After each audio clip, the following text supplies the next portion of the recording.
ജോലിഭാരം തലയ്ക്ക് പിടിച്ചിട്ട് എന്നാ ഒന്ന് റിലാക്സ് ആയേക്കാമെന്ന് കരുതി പത്മനാഭസ്വാമി ക്ഷേത്രത്തിന്റെ പരിസരത്തുകൂടി കറങ്ങുകയായിരുന്നു.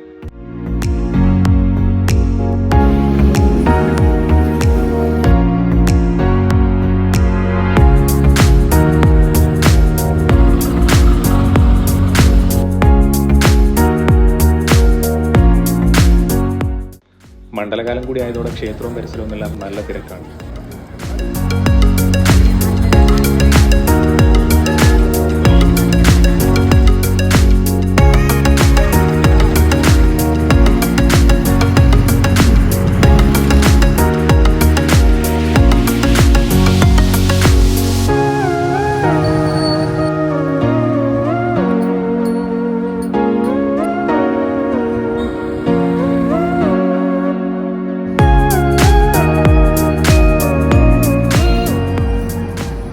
അങ്ങനെ കാഴ്ചകളൊക്കെ കണ്ടു വന്നപ്പോൾ അതാ മുറ്റത്തൊരു മൈനയല്ല, പ്രാവ്.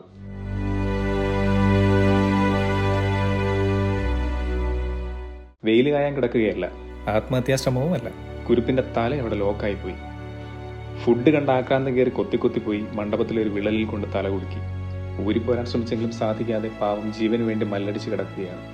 അയ്യോ രക്ഷിക്കെന്ന് പറഞ്ഞ 2 ചേച്ചിമാരാണ് ഈ കാഴ്ച എന്നെ വിളിച്ച് കാണിച്ചത്.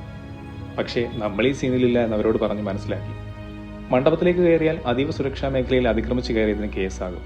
പക്ഷേ കൂടുതൽ വൈകിയാൽ പ്രാവിന്റെ ജീവൻ ആപത്താണ്. എന്നിലും മൃഗസ്നേഹി സടകുടഞ്ഞ് എഴുന്നേറ്റി.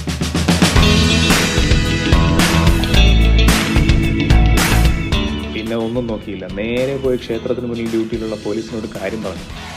ഞാൻ ഓർത്തത് അവരെ എത്ര കാര്യമായി എടുക്കില്ലെന്നാണ്. എന്നാൽ എന്നെ ഞെട്ടിച്ചുകൊണ്ട് പിന്നെ നടന്നത് ഒരു കമാൻഡോ ഓപ്പറേഷനായിരുന്നു.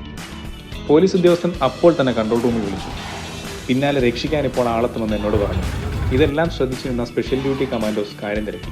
അവരോടും പ്രാവിന്റെ കഥ പറഞ്ഞു. ഞാൻ ഇവരോട് കാര്യങ്ങൾ പറഞ്ഞുകൊണ്ട് നിൽക്കുന്നവരുടെ 2 ചെക്കന്മാർ സ്കൂൾ കുട്ടികളാണ്.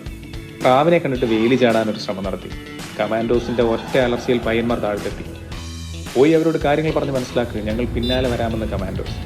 ഞാൻ പോയി പയ്യന്മാരോട് കാര്യം പറഞ്ഞു. അവിടെ എങ്ങാനും കാലെടുത്ത് കുത്തിയാൽ കേസാകുമെന്ന് പറഞ്ഞിട്ടും ചെക്കന്മാരുടെ വിഷമം മാറുന്നില്ല. അതിനെ എങ്ങനെയും രക്ഷിക്കു ചേട്ടാ, അത് ചത്തുപോകും, ഞങ്ങളും പ്രാവിനെ വളർത്തുന്നതാ എന്നൊക്കെ പറഞ്ഞ് ചെക്കന്മാർ സീന ആകെ സെന്റിയാക്കി. അവന്മാരെ ആശ്വസിപ്പിക്കുന്നതിനിടെ കമാൻഡോസ് അങ്ങോട്ടേക്ക് എത്തി. പെർമിഷൻ ലഭിക്കാനുള്ള സമയം മാത്രമേ എടുത്തുള്ളൂ. പിന്നെ പത്മനാഭന്റെ കിഴക്കേ നട സാക്ഷ്യം വഹിച്ചത് മിഷൻ ഡവ് കമാൻഡോ ഓപ്പറേഷനാണ്.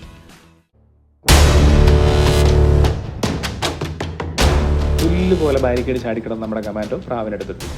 വിള്ളലിൽ നിന്ന് പ്രാവിന്റെ തല ശ്രദ്ധയോടെ ഊരിയെടുത്തു.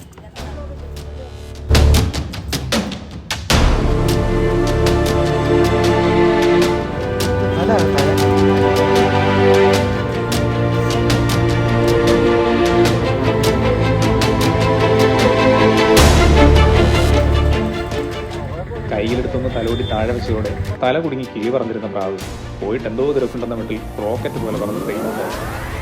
പ്രാവ് ഹാപ്പി, രക്ഷിച്ച കമാൻഡോസ് ഹാപ്പി, പയ്യന്മാർ ഡബിൾ ഹാപ്പി, കണ്ടു നിന്നവരും ഞാനും ഹാപ്പി. കാര്യം എന്തൊക്കെയാണെങ്കിലും ഒരു ചെറു ജീവന് പോലും പ്രാധാന്യം കൽപ്പിച്ച് ആക്ഷൻ എടുത്ത നമ്മുടെ പോലീസിനും കമാൻഡോസിനുമെല്ലാം ഒരു ബിഗ് സല്യൂട്ട്.